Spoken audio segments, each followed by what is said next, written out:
Happy morning to all. இப்போ நம்ம ஹிஸ்ட்ரியில் சவுத் இந்தியன் ஹிஸ்ட்ரி அப்படின்ற டாபிக் பார்த்துட்ருக்கோம்.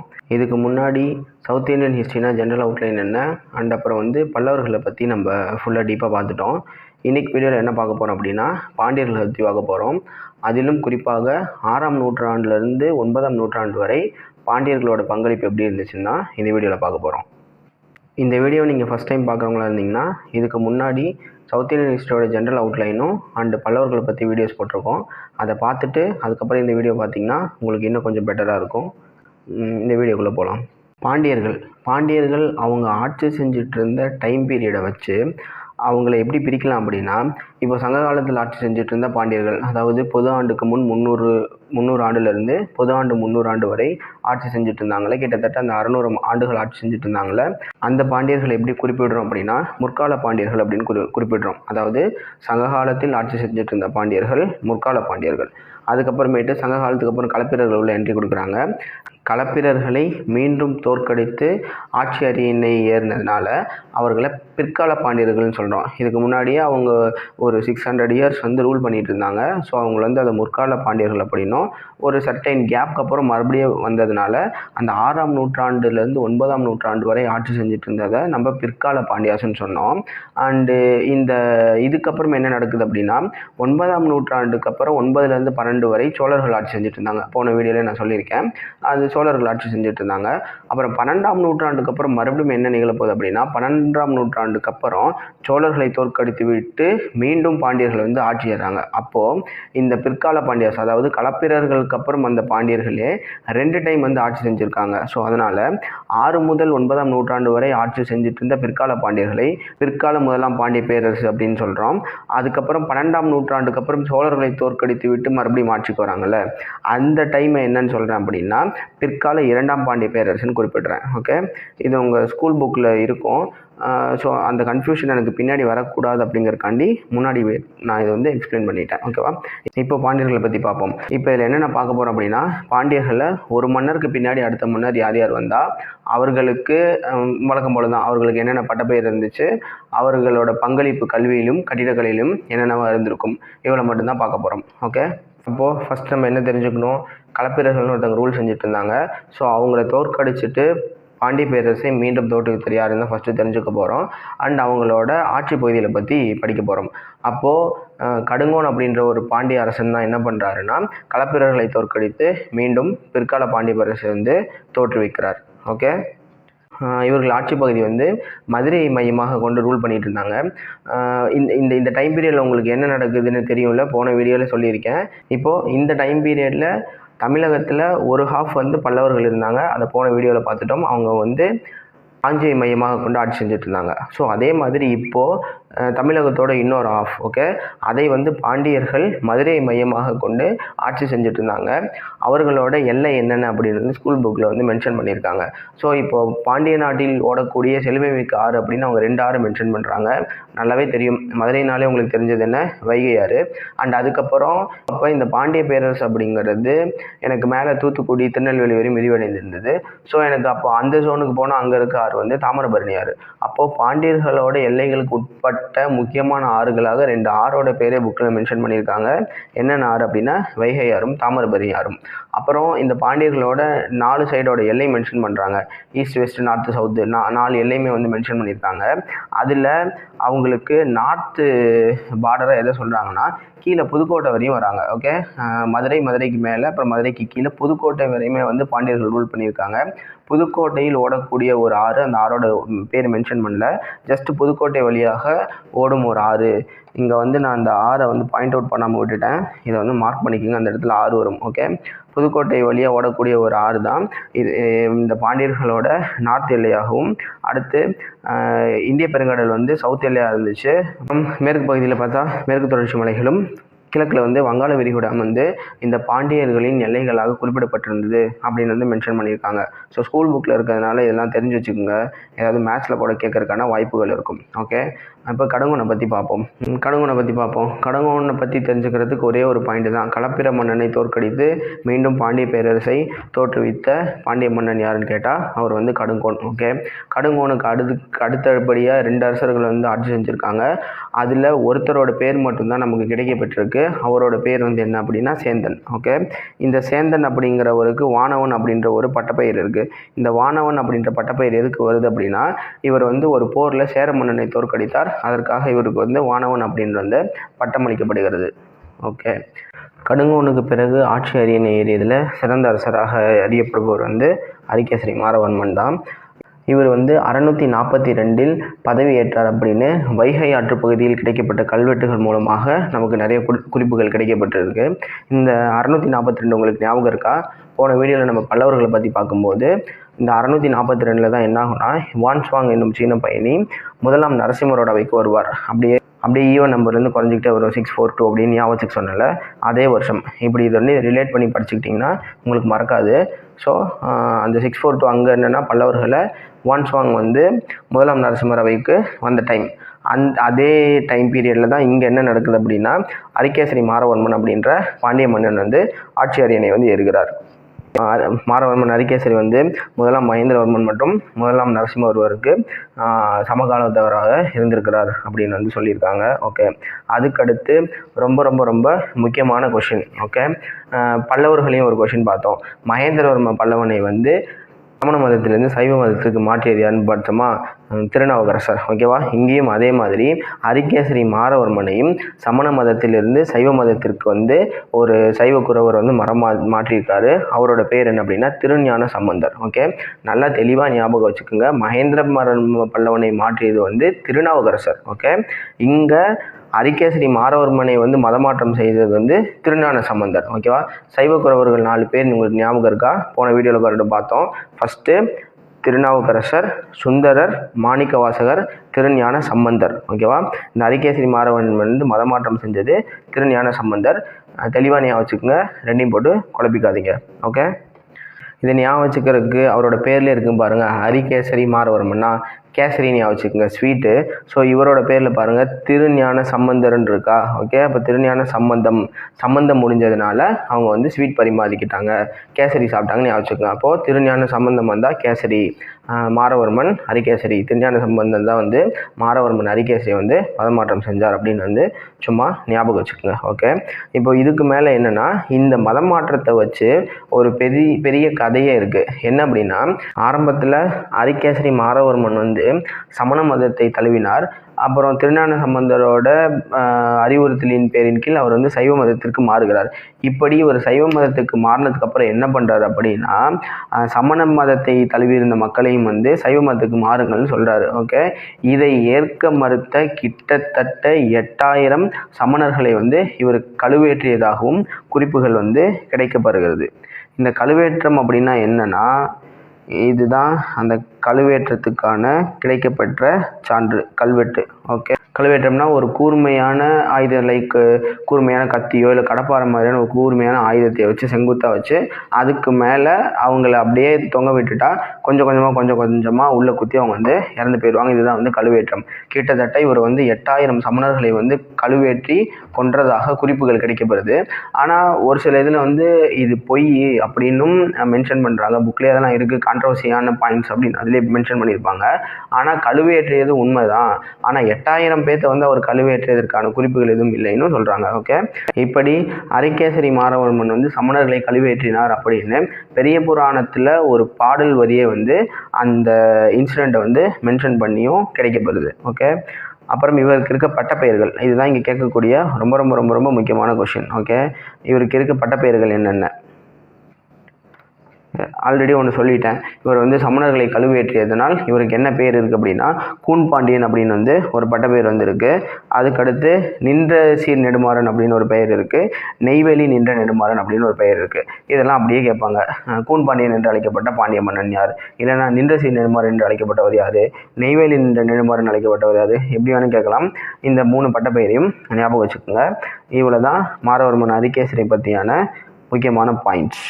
ஓகே, அடுத்து மாறவர்மன் அரிகேசரிக்கு அப்புறம் யார் அப்படின்னா கோச்சடையான் ரணதீரன். இவங்களை பற்றிலாம் பெருசாக தெரிஞ்சுக்கணுன்னு அவசியம் இல்லை. கோச்சடையான் ரணதீரனை பற்றி முக்கியமான குறிப்புகள் எதுவும் கிடைக்கப்பெறவில்லை. அதுக்கப்புறம் மாறவர்மன் ராஜசிங்கா, அவரும் வந்து நம்ம படிக்கிற அளவுக்கு எதுவும் செஞ்சுட்டு போகல. அதுக்கடுத்து யார் வர அப்படின்னா முதலாம் வராகுணன். ஓகே, முதலாம் வராகுணன் ஒரு கொஷின் ஏரியா. ஓகே, இவர்கிட்ட கேட்கக்கூடிய மிக மிக முக்கியமான கொஷின் என்ன அப்படின்னா, வேள்விக்குடி நிலக்கொடை செப்பேடு. முதல்ல இந்த நிலக்கொடை என்ன அப்படின்னா என்னன்னு தெரிஞ்சுக்கணும். நிலக்கொடை அப்படிங்கிறது என்னன்னா, அந்த காலகட்டத்தில் மன்னர்கள் வந்து தெய்வத்தின் மீதும் கோயில் வழிபாட்டின் மீதும் ரொம்ப நம்பிக்கையும் ஆர்வம் மிக்கவராக இருந்தாங்க. ஸோ அதனால் அப்போது அவங்க கோயில்களுக்கு வந்து தானமாக வழங்கக்கூடிய இடத்த தான் நிலக்கொடைன்னு சொன்னாங்க. அப்படி ஒரு இடத்த, ஒரு வேள்விக்குடி அப்படின்ற ஒரு இடத்த வந்து அவர் தானமாக கொடுத்ததை குறிப்பிடக்கூடியது தான் இந்த நிலக்கொடை செப்பேடு, வேள்விக்குடி நிலக்கொடை செப்பேடு. டைரக்ட் கொஷின், வேள்விக்குடி நிலக்கொடை செப்பேடு யாருடையது அப்படின்றதே கேட்பாங்க. முதலாம் வராகுணன். ஓகே, இதில் இன்னும் எப்படி ட்விஸ்டடாக கொஷின் கேட்கலான்னா, இந்த முதலாம் வராகுணனோட இயற்பெயர் என்ன அப்படின்னா ஜதில பராந்தக நெடுஞ்சடையான் அப்படிங்கிறது தான் இவரோட இயற்பெயர். ஸோ இந்த வேள்விக்குடி நிலக்கொடை செப்பேடு யாரோடது அப்படின்னு கேட்டுட்டு அதில் முதலாம் வராகுணன் அப்படின்ற வார்த்தைக்கு பதிலாக ஜதில பராந்தக நெடுஞ்சடையான் அப்படின்னு இருக்கும். அதையும் நல்லா ஞாபகம் வச்சுக்கோங்க. இதுதான் வந்து இந்த முதலாம் வராகுணன் இருக்க ரெண்டு பாயிண்ட். வேள்விக்குடி நிலக்கொடை செப்பேடு யாரோடது அண்டு ஜதில பராந்தக நெடுஞ்சடையான் என்று அறியப்படுவன் யார். ஓகே, அவ்வளோதான். அதுக்கப்புறம் ஜென்ரலான விஷயங்கள் தான். இவர் வந்து பாண்டியர்களின் பேரரசை வந்து தஞ்சாவூர், திருச்சிராப்பள்ளி, சேலம், கோயம்புத்தூர் அவ்வளோ தூரம் வந்து விரிவுபடுத்தியிருக்கிறார். அண்டு இவர் வந்து பல விஷ்ணு கோயில்களை கட்டியிருக்கார். அப்படின்னு என்ன சொல்ல வராங்கன்னா, இவர் வந்து வைணவ சமயத்தை வந்து சார்ந்தவராக இருந்திருக்கிறார் அப்படின்னு வந்து சொல்ல வராங்க. ஓகே, அதுக்கப்புறம் யாரை பற்றி பார்க்க போகிறோன்னா, ஸ்ரீமாறன் ஸ்ரீவல்லவன் அப்படின்றது வந்திருக்காரு. இந்த ஸ்ரீமாறன் ஸ்ரீவல்லவரை நம்ம ஆல்ரெடி பார்த்துருப்போம். எங்கே பார்த்துருக்கோம் அப்படின்னா, பல்லவர்களை வந்து படிக்கும்போது இந்த டைம் பீரியட் பாருங்கள், 1815 1862, அதாவது 9ஆம் நூற்றாண்டோட இறுதிக்கு கொஞ்சம் முன்னாடி. அப்போ அந்த ஸ்டேஜில் என்ன ஆகும், முன்னாடி சொன்ன மாதிரி தான் பாண்டியர்கள் வந்து கொஞ்சம் கொஞ்சமாக பல்லவர்கள்ட்ட தோத்துட்டு இருப்பாங்களா. ஸோ இப்போ ஸ்ரீமாறன் ஸ்ரீவல்லவர் அப்படின்ற பாண்டிய மன்னன் யாருக்கிட்ட தோப்பார், 3ஆம் நந்திவர்மன் அப்படின்ற பல்லவ மன்னனிடம் தோப்பார். அதுக்காண்டி தான் இந்த நந்திவர்மனுக்கு என்ன பெயர் இருக்கும் அப்படின்னா, 3ஆம் நந்திக்கு தெல்லாரி எறிந்த நந்திவர்மன் அப்படின்னு வந்து பெயர் இருக்கும். இந்த பாயிண்ட்டை ஆல்ரெடி நம்ம பல்லவர்களை பார்த்துருக்கோம். உங்களுக்கு இங்கே பார்க்க இன்னும் புரிய ஆரம்பிக்கும். ஓகேவா. அப்புறம் ஸ்ரீமாறன் ஸ்ரீவல்லவனுக்கு அப்புறம் யார் பார்த்தோம், 2ஆம் வராகுணன் அப்படின்றவன் பார்த்தோம். 2ஆம் வராகுணன் தான் என்னாச்சு, இந்த 2ஆம் வராகுணனை பல்லவ பேரரசின் கடைசி பேரரசனான அபராஜித பல்லவன் என்ன பண்ணுவார், திருப்புறம்பியம் என்னும் போரில் வந்து தோற்கடிப்பார். அப்போது இந்த 9ஆம் நூற்றாண்டோட இறுதியில் பாண்டிய மன்னர்கள் மொத்தமாகவே பல்லவர்கள்ட்ட தோற்றுக்கிட்டே வராங்க. ஓகே, ஸ்ரீமாறவன் ஸ்ரீவல்லவன்லேருந்து ஆரம்பித்து 2ஆம் வராகுணன் தோற்று போகிறாரு. அதுக்கடுத்து யார் வரா அப்படின்னா, அதுக்கடுத்து வீரநாராயணன் அப்படின்னு ஒருத்தர் வராரு. ஓகே, இந்த வீரநாராயணனோட டைம் பீரியட்ல என்ன ஆகுதுன்னா, இதுவரை அதாவது இந்த 2ஆம் வராகுணன் வரை என்ன நடக்குதுன்னா, பல்லவர்களுக்கும் பாண்டியர்களுக்கும் சண்டை ஏற்பட்டு கொண்டு இருக்குது. அதில் வந்து பாண்டியர்கள் வந்து பல்லவர்களிடம் தோற்று போயிட்டே இருக்காங்க. பல்லவர்கள் கொஞ்சம் வந்து அவங்கள டாமினேட் பண்ணுற மாதிரி அவங்கள்ட்ட இருக்க ஏரியாவெல்லாம் வந்து கைப்பற்றிட்டே வராங்க. ஓகே, இந்த டைம் பீரியடில் தான் என்ன ஆகும் அப்படின்னா, அதாவது 9th செஞ்சுரி மிடில் ஒரு 880க்கு மேலே இருந்து என்ன ஆகும் அப்படின்னா, சோழர்கள் தஞ்சாவூரை ஆட்சி செஞ்சுட்டு இருந்த முத்தரையர்கள் அப்படின்னு ஒருத்தவங்களை விரட்டிட்டு அவங்கள வந்து தோற்கடித்து விட்டு அந்த தஞ்சாவூரை கைப்பற்றி கொஞ்சம் கொஞ்சமாக விஜயலாய சோழன் என்ன பண்ணுவார், சோழ பேரரசை வந்து தோற்றுவிச்சுட்டு இருப்பார். ஓகேவா. அப்படியே கொஞ்சம் கொஞ்சமாக டெவலப் ஆகி சோழர்கள் என்ன பண்ணுறாங்க அப்படின்னா, இப்போது பல்லவர்கள் மீதும் பாண்டியர்கள் மீதும் வந்து அட்டாக் பண்ணுறாங்க. ஏன்னா அந்த இடத்த அவங்க கைப்பற்றணும்ல. ஸோ அவங்கள்ட்ட வந்து போருக்கு போகிறாங்க. அப்படி சோழர்கள் வந்து பாண்டியர்கள்கிட்ட போருக்கு போகும்போது யாரோட ஆட்சி அங்கே நடந்துட்டு இருக்குது அப்படின்னா வீரநாராயணன். ஓகேவா. இந்த வீரநாராயணனோட ஆட்சி காலகட்டத்திலேயே தான் என்ன ஆகுது அப்படின்னா, சோழர்கள் வந்து கொஞ்சம் கொஞ்சமாக பாண்டியர்கள் மீது தாக்குதல் வந்து செய்ய ஆரம்பிக்கிறாங்க. அதுக்கப்புறம் என்ன நடக்குதுன்னா, கால சோழ பேரரசை தோற்றுவித்தது விஜயலாய சோழன். அவரோட கடமைக்கு அவர் வந்து பேரரசை வந்து தோற்றுவித்துட்டார். ஓகே, அதுக்கடுத்து வந்து ஆதித்ய சோழன் என்ன பண்ணார், அபராஜித பல்லவன் அப்படின்ற ஒரு பல்லவனை தோற்கடித்து பல்லவ பகுதியில் வந்து கைப்பற்றினார். ஓகேவா. இப்போ வந்து பல்லவ பேரரசை கைப்பற்றியாச்சு. இன்னும் மீதி இருக்கிறது பாண்டியர்கள் தான். ஆனால் பாண்டியர்கள் வந்து அவ்வளோ ஸ்ட்ராங்காக இல்லை. ஆல்ரெடி அவங்க பல்லவர்கள்ட்ட தோற்று போய் ரொம்ப பலவீனமாக இருந்தாங்க. அப்போது இந்த பராந்தக சோழன் என்ன பண்ணுறாரு அப்படின்னா, அப்போ பாண்டிய பகுதிகளையும் நம்ம கைப்பற்றலாம் அப்படின்ட்டு இந்த பராந்தக சோழன் வந்து மதுரையை போய் அட்டாக் பண்ணுறாரு. இவர் மதுரையின் மீது படையெடுத்து செல்லும் போது மதுரையில் வந்து ஆட்சி செஞ்சுட்டு இருந்த பாண்டிய மன்னன் தான் யார் அப்படின்னா இந்த 2ஆம் ராஜசிங்கா. ஓகேவா. இவர் தான் வந்து அந்த டைம் பீரியடில் பாண்டிய பகுதியில் வந்து ஆட்சி செஞ்சுட்டு இருக்கார். இப்போது காலகட்டம் என்ன அப்படின்னா, 920 இந்த டைமில், இந்த 920 டைமில் அவர் வந்து அங்கே போய் அட்டாக் பண்ணுறார். ஓகேவா? அப்போது இங்கே என்ன ஆகுதுன்னா, இந்த இரண்டாம் ராஜசிம்மன் வந்து என்ன பண்ணுறாரு, பராந்தக சோழனின் போர் முறைக்கு பயப்பட்டு அச்சப்பட்டு நாட்டை விட்டு ஓடுகிறார். ஓகே, அதனால் இந்த பராந்தக சோழனுக்கு என்ன சிறப்பு பெயர் கிடைக்குது அப்படின்னா, மதுரை கொண்டான் அப்படின்னு வந்து சிறப்பு பெயர் கிடைக்கிறது.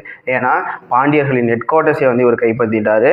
இப்போ இதெல்லாம் கேட்பாங்க, பராந்தக சோழனின் போருக்கு அஞ்சி நாட்டை விட்டு ஓடிய பாண்டிய அரசன் யாருன்னு கேட்டால் அவர் வந்து இரண்டாம் ராஜசிம்மன், இல்லைனா இரண்டாம் ராஜசிம்ஹான் இருக்கும். இங்கிலீஷில் இருக்கும்போது இரண்டாம் ராஜசிம்ஹான் இருக்கும். ரெண்டையும் ஞாபகம் வச்சுக்கோங்க. அப்படி இல்லைனா பாண்டிய பேரரசின் கடைசி அரசர் யாருன்னு கேட்டால் இந்த இரண்டாம் ராஜசிம்மன் தான். இதுக்கு முன்னாடி நம்ம பல்லவர்கள் பார்த்தோம்ல, பல்லவ பேரரசின் கடைசி அரசர் யாருன்னு கேட்டால் அபராஜித பல்லவனை சொல்கிறோம்ல, அதே மாதிரி இந்த பிற்கால பாண்டிய பேரரசின், இல்லைனா பிற்கால முதலாம், எப்படி வேணால் சொல்லலாம், பிற்கால பாண்டிய பேரரசு இல்லைனா பிற்கால முதலாம் பாண்டிய பேரரசு, இந்த பிற்கால முதலாம் பாண்டிய பேரரசின் கடைசி அரசன் யாருன்னா இந்த இரண்டாம் ராஜசிம்ஹான் தான்.